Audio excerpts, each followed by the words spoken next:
A motorcycle slid sideways and slammed into the snow. The rider hit the ground and didn't get up. Around him, one engine after another coughed and died. 25 men stood stranded in a wall of white, wind tearing at their faces, hands frozen to the handlebars. They couldn't see 10 feet. They couldn't feel their fingers. One of them dropped to his knees in the drift and started to shake. Then a porch light cut through the storm. A door opened, and an old woman stepped out into a blizzard that could kill a man in an hour, waving them toward her barn. Her name was Edna Mee Caldwell, 81 years old, living alone on a dirt road, miles from anyone. What this woman did that night, and what rolled up to her gate the next morning, is something none of those men ever forgot. Stay with me on this one. The snow had started a little after noon. By 4 o'clock the sky was gone. Edna stood at her kitchen window and watched the fence posts disappear one by one until there was nothing out there but white moving sideways. She'd lived through 50-some Montana winters. She knew this kind, the kind that didn't blow over, the kind that buried things. She wasn't a big woman, thin wrists, a stoop in her shoulders, white hair pinned back the way she'd pinned it for 60 years. But she moved through that little house like she owned every inch of it, because she did. She and Harold had bought the place in 1961. Harold had been gone 11 years now. The house still smelled like his pipe if you stood in the right corner of the front room, or maybe that was just her remembering. She checked the wood stove out of habit, the way she'd checked it every winter afternoon for half a century. Plenty of wood in the box, plenty of coffee in the can. A woman learned to count her supplies the way other people counted their blessings, because out here the two were the same thing. At her feet, an old German shepherd lifted his head. Gunnar, 14 years old and blind in both eyes for the last 3. He couldn't see the storm, but he could feel her tense up, and he pressed his big body against her leg the way he always did when something was wrong. "I know, boy," she said. "I feel it too. Here's the thing about living alone at 81 on a road nobody plows. You learn to listen. You learn the difference between the wind and a truck, between a branch cracking and a person at your door." Edna had ears like a young woman still, so when she heard the engines, she knew exactly what they were before her mind caught up. Motorcycles, a lot of them. She heard them slow on the county road past her gate. She heard them struggle, the engines climbing and falling, riders fighting for traction that wasn't there. And then she heard them die, one after another, sputtering out in the cold like candles pinched between 2 fingers. After that, nothing. Just the wind, and under the wind, if she strained, the faint sound of a man shouting something the storm tore to pieces. Most people would have stayed inside. Most people would have told themselves it was none of their business, locked the door, turned up the radio. A storm like that, a woman her age and her size. Nobody would have blamed her for staying put. Nobody would have ever known. But Edna Mee Caldwell had spent the worst 2 years of her life as a nurse in a war, pulling boys out of the cold and the mud who everyone else had already given up on. She knew what the cold did to a body and how fast. First the shivering, then the stumbling, then the strange calm, the warmth that wasn't real, the sitting down in the snow that a man never got back up from. Engines dying on her road meant men dying on her road if somebody didn't move. She moved. She pulled on Harold's coat, the big canvas one by the door, and his wool hat, and she grabbed the heavy flashlight off the shelf. She thought for half a second about the phone and decided against it. The county plow wouldn't come till morning, and morning would be too late for whoever was sitting down in that snow right now. Gunnar followed her to the door and she told him to stay, and for once the stubborn old dog listened. The cold hit her like a wall. The wind nearly took her off the steps. She gripped the railing with both hands and went down sideways, the snow already over her boots, and she pointed that flashlight toward the gate and started walking into the dark. It took everything she had to cross her own yard. The wind shoved her, stopped her, shoved her again. Twice she went down to one knee and got back up, her breath ripped out of her mouth before she could use it. The flashlight beam caught nothing but snow until she reached the gate, and then it caught a boot. A man's boot, half buried, attached to a man sitting in the drift with his back against a fence post and his chin on his chest. "Hey," she shouted, "hey, look at me." He looked up, young face, frost in his beard, eyes already going dull. Behind him she could make out the others now, dark shapes hunched against the cold, leaning on dead machines, some upright, some not. She counted without meaning, too. Old habit. 25. 25 men, freezing to death 60 feet from her front door. "You get up," she told the young one, and she grabbed a fistful of his jacket with a strength that surprised them both. "You get up right now, and you help me get these men inside. I am not strong enough to carry you, so you are going to carry yourself, and then you are going to carry them." Something in her voice got through to him. He blinked. He put a hand down in the snow and pushed, and he came up swaying, a head and shoulders taller than her, and he looked down at this little old woman in a man's coat like she was something he'd dreamed. "There's a barn," she said, pointing the light. "Right there, you move." That was how it started. The barn was the closest shelter and the easiest to heat, so that's where she put them first. She threw the big doors open and waved them in out of the wind, and they came, stumbling, half carrying the ones who couldn't walk. The young one she'd grabbed turned out to be the steadiest of the bunch once he got moving, and he started hauling his brothers in two at a time, an arm under each one, talking to them the whole way, low and fierce. Come on, brother. Almost there." There were two she was truly worried about. The rider who'd gone down on the road, and an older man with gray in his beard whose lips had gone a color lips should never go, a bad blue-gray she'd seen too many times in too many tents.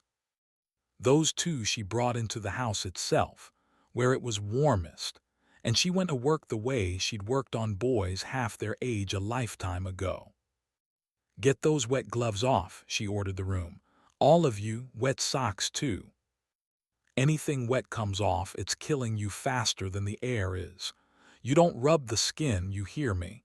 You do not rub it. You let it warm slow." They stared at her. This tiny old woman in a dead man's coat, barking orders like a drill sergeant in her own front room. "I was a nurse," she said. "Korea. I have seen more frostbite than every doctor in this state put together. Now do what I tell you." And they did. Big men, hard men, peeling off soaked leather with hands that wouldn't work, doing exactly what the old woman said. She put kettles on, every pot she owned. She pulled every blanket out of every closet, every quilt off every bed, Harold's old army wool from the trunk in the hall.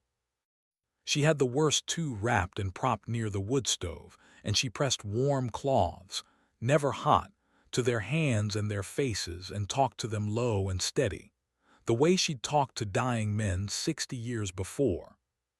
"Stay with me now," she murmured to the gray-bearded one. "You're not going anywhere tonight, not on my watch, I've got you." He came around first, his eyes focused. He looked at her and tried to say something and couldn't, and she just patted his shoulder and said, "Don't you talk yet, just breathe. In through your nose. There you go." The barn had no heat of its own, so she sent the young one out with an armload of split wood in her instructions, and soon there was a fire going in the old burn barrel out there with the doors cracked just enough to vent it, and 20-some men huddled around it, alive, shaking, but alive. She watched the orange light flicker through the gap across the snow and let herself breathe just once. By the time she had a moment to look around her own front room, it was full of strangers, big men, hard-looking men. Leather and patches and tattoos and beards full of melting ice, sprawled across her floor and her furniture, soaking her quilts, tracking snow across boards Harold had laid with his own hands. And Edna Me Caldwell, 81 years old, looked at all of them and felt nothing but the old familiar thing rising up in her chest. The thing that had made her a nurse in the first place, the thing that had never once left her, no matter how many years went by or how alone she got. These were somebody's sons, and they were cold, and she could fix that. So she went to her pantry. Now, you have to understand what that pantry meant. Edna lived on a fixed check that came once a month and didn't stretch far. Once the snow came, that road stayed closed for weeks at a stretch. So every fall she put the pantry up like her life depended on it, because it did. Jars of beans and tomatoes she'd canned herself, lined up in rows she was proud of. Bags of rice and flour. Potatoes in the bin, onions in the basket, a smoked ham and a side of bacon hanging in the cold room. Coffee, sugar. Enough to carry one small old woman and one big old dog through to spring if she was careful, and she was always careful. She stood in the doorway and looked at all of it. Then she looked back over her shoulder at the 25 hungry men filling up her home and her barn. And she didn't hesitate, not for 1 second. She started cooking. She didn't do it halfway. That wasn't in her. She put on the biggest pots she owned, and she made beans and ham and rice. And she fried potatoes in bacon grease until the whole house smelled like Sunday morning. And she baked pan after pan of biscuits from flour she'd meant to make last until April. She made coffee by the gallon. She carried plates out to the barn herself, through the cold again and again, until every last one of those men had a hot meal in his hands and a second one waiting. They tried to stop her. The young one, whose name was Dutch, kept saying, "Ma'am, you sit down, let us do that, please." But she wouldn't sit. She'd buried a husband and nursed a war and outlived nearly everyone she'd ever known. And she was not about to let a house full of cold, hungry men go without while she had two good hands. "You want to help," she told Dutch when he wouldn't quit hovering. "You carry that pot out to your friends and you make sure the ones by the wall eat. The quiet ones. The quiet ones are the ones you watch." He looked at her a moment, then nodded like a soldier and did it. It was somewhere in the middle of all that, when the worst was past and men were warm and fed and starting to talk and even laugh a little, that Dutch went quiet again. A different kind of quiet. He was standing by the front room wall, holding a coffee cup, and he'd gone completely still. He was looking at something hung there above Harold's old chair.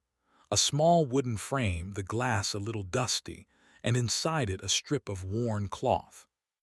Faded colors, a patch the kind a man wears on the back of a vest. Old. Older than anyone in that room except Edna. "Ma'am," Dutch said, and his voice had changed. "Where did you get this?" Edna glanced up from the stove. "That old thing, a man gave that to me, a long, long time ago." She turned back to her pot and gave it a stir. "Another life that was, before any of you were a thought in the world." Dutch didn't move. He stared at that patch like he'd seen a ghost, leaning close to the glass, his lips moving like he was reading something. Then he set down his cup, real careful, on the windowsill and stepped out into the cold without his coat, and through the window she could just make out the small blue light of a phone in his hand, pressed to his ear, his back to the wind. She didn't think much of it. Young people and their phones. She had soup to tend and a man by the stove whose color she still didn't like. The storm blew itself out an hour before dawn. It happened the way it always does. The wind dropped first. Then the snow thinned, then stopped, and the clouds tore open, and a hard gray light came up over a world gone smooth and white and silent. Edna stood at the window with a fresh cup of coffee and watched the sun find the tops of the drifts. Behind her, the house had finally gone quiet. The men had eaten until they couldn't and warmed up, and one by one they dropped off to sleep, in the barn and on her floor, 24 hard men breathing slow and easy under her quilts. Even the gray-bearded one was sitting up now, color back in his face, dozing in Harold's chair. Dutch had come back in sometime in the night and was asleep against the wall, his head tipped back, looking for all the world like the boy he must have been not so long ago. They'd get their machine started soon, once the sun did its work on the road. They'd ride off down that white road, and that would be the end of it. A strange night. A good thing she'd done. A story she'd tell nobody, because there was nobody left to tell. Edna sat down at her kitchen table for the first time in 12 hours. Her whole body ached, knees and hips and the small of her back, the kind of ache that didn't go away anymore. Gunnar laid his big head in her lap and she scratched behind his ears the way he liked. She took a long sip of her coffee. Outside, the morning was as still and peaceful as anything she'd ever seen. It was over. She let out a breath she felt like she'd been holding all night, and she smiled a small, tired smile, and she thought to herself, well, we made it through another one, old boy, just like always. That was when the floor began to hum. It was faint at first. A vibration in the boards under her feet, in the cup in her hand, so low she thought it was her own tiredness, her blood, her old heart. But it grew. The window glass started to buzz in its frame. The spoon rattled against the saucer.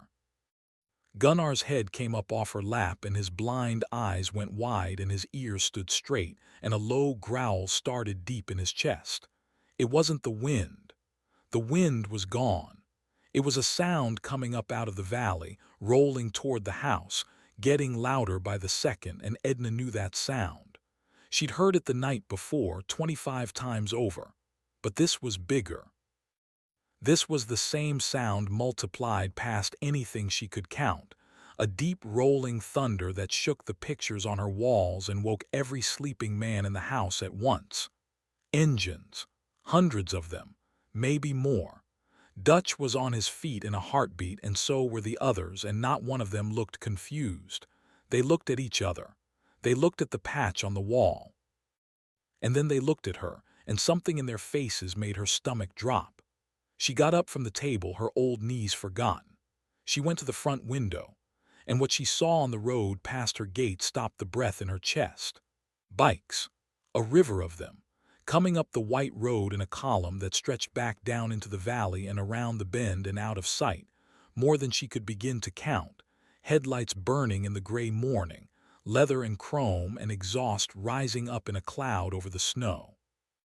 Hundreds, and still more coming around the bend. The thunder of them filled the whole world. 60 feet of help the night before had become an army at her gate. And Edna Mee Caldwell, who had faced down a war and a blizzard, felt true fear for the first time in years. Because she had heard things about clubs like this. Everyone had.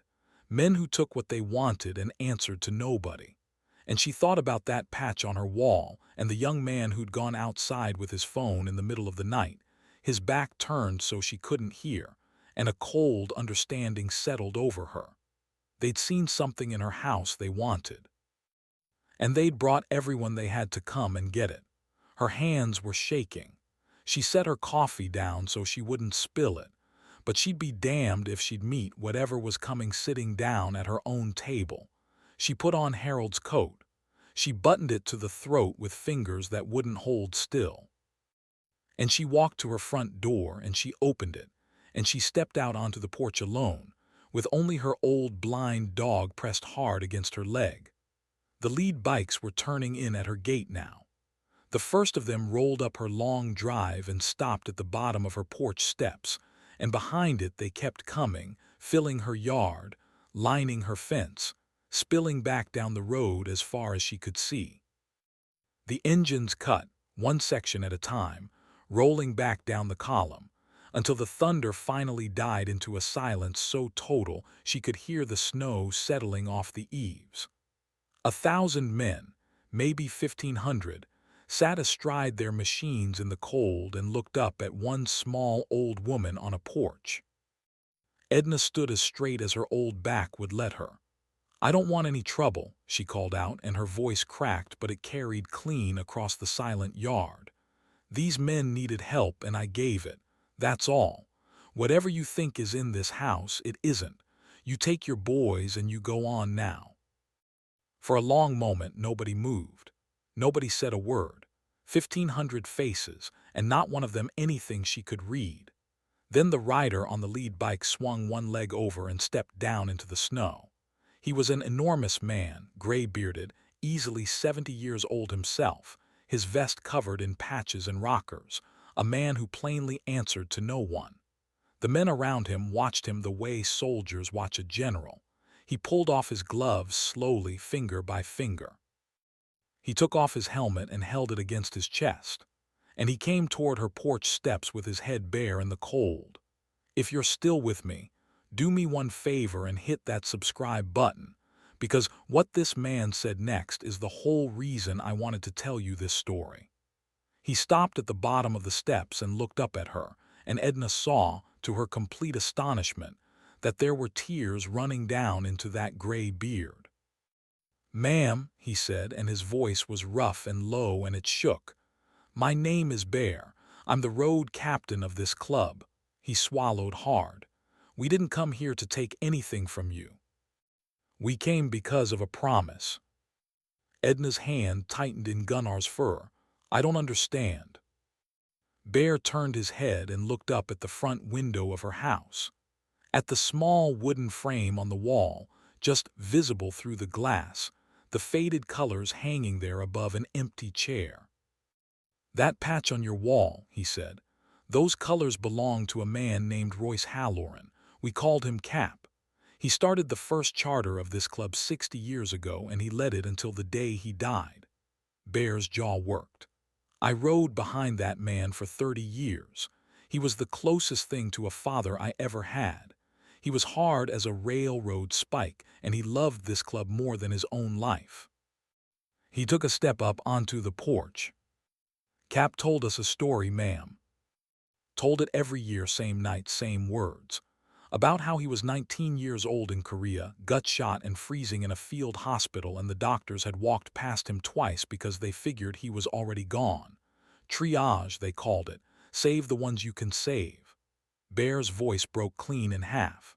"And there was a nurse, a little slip of a thing who wouldn't let go, sat with him 3 days and 3 nights, kept him warm, kept him breathing, held his hand and wouldn't let him quit. He always said he didn't make it through that war because of God or luck. He made it because some girl from Montana decided he was going to live, and that was that. Not even death argued with her," he said. Edna's knees nearly went out from under her. She reached for the porch post and held on. 60 years fell away in a single breath, and she was 21 again in a freezing tent, holding the hand of a boy who wouldn't stop shaking, telling him over and over, "You don't quit on me, you hear? You do not quit. I did not come all this way to lose you." "Roy," she whispered. His name was Roy. "Royce," Bear said, and he smiled through the tears. "Yes, ma'am. He gave you his first set of colors before he shipped home. Said it was the only thing he owned that meant anything, and he wanted you to have it." He wiped his face with the back of his hand, not ashamed of it at all, not in front of 1,500 men. "And every year, right up until he passed, he made every man who ever wore this patch swear an oath that if the nurse who saved his life was ever in trouble, ever cold, ever hungry, ever in need of anything at all, the whole club would come, no questions, no matter how far, no matter the weather." He looked back over his shoulder at the sea of men filling her yard and her road and the valley beyond, and then he looked back at her. "Last night, one of our young brothers got caught in that storm, and you took 25 strangers into your home, total strangers. You gave them your fire and the food off your own table, and you didn't ask for one thing in return." Bear's voice steadied into something solid and certain. "Then he saw those colors on your wall, and he asked you where they came from, and you told him. And he stepped outside and he made a phone call. And word went down the line, charter to charter, state to state. All night long, men got out of warm beds and rode into that blizzard because the message was 3 words long: Cap's nurse needs us." He came up the last step and stood before her, this huge weeping man, and he reached out and took her small old hand in both of his enormous ones, gentle as anything in the world. "We've been riding all night, ma'am, through that storm, every one of us, just to honor a promise our captain made to you 60 years ago." He bowed his head over her hand. "We came to say thank you. We came on behalf of a man who never stopped talking about you. And we came to make sure you never want for a single thing again, as long as you live." Edna Mee Caldwell stood on her porch in her dead husband's coat and wept like she hadn't wept in 11 years. What happened over the next few days, the people of Coldwater, Montana still talk about. They didn't roar off down the road. They stayed. 1,500 men, and they got to work. They plowed her road clear to the county line with truck after truck they'd brought up behind the column. They split and stacked her woodpile until it ran the entire length of the barn, more wood than she could burn in 3 winters.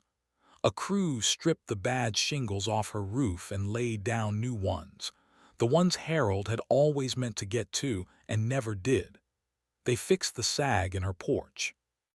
They rehung the barn doors so they swung true. They mended the fence the snow had taken down, and then the stretches the snow hadn't touched yet. And the food, truckloads of it. They filled her pantry until the shelves groaned, then built her new shelves and filled those too. Flour and sugar and coffee and rice, jars and cans, a freezer they hauled in and packed full. Enough to last that one small woman 10 years, and they swore they'd be back to fill it again long before it ran low. The gray-bearded man she'd pulled back from the edge in her own front room turned out to be somebody's grandfather from 2 states over. Before he left, he knelt down in front of her chair, this hard old biker who could barely bend his knees, and he took her hand and pressed it to his forehead and couldn't say a word. He didn't have to. She put her other hand on the back of his head, the way you'd comfort a child, and that was enough for both of them. Dutch, the young one who'd made the call, came and found her in the kitchen. He stood there twisting his cap in his hands like a boy half his age. "I didn't know what else to do, ma'am," he said. "I saw those colors and I knew what they were, and I just knew the whole world ought to know what you are." She put her hand on his cheek. "You did right, son," she told him. "You did just right. Roy would have been proud of you." That just about finished him. He had to look at the floor a while. Before they rode out, Bear gave her a phone. A simple one, big buttons, easy for old eyes. He'd programmed one number into it. "You press that," he said, "day or night, and you tell whoever answers what you need. Don't matter what it is.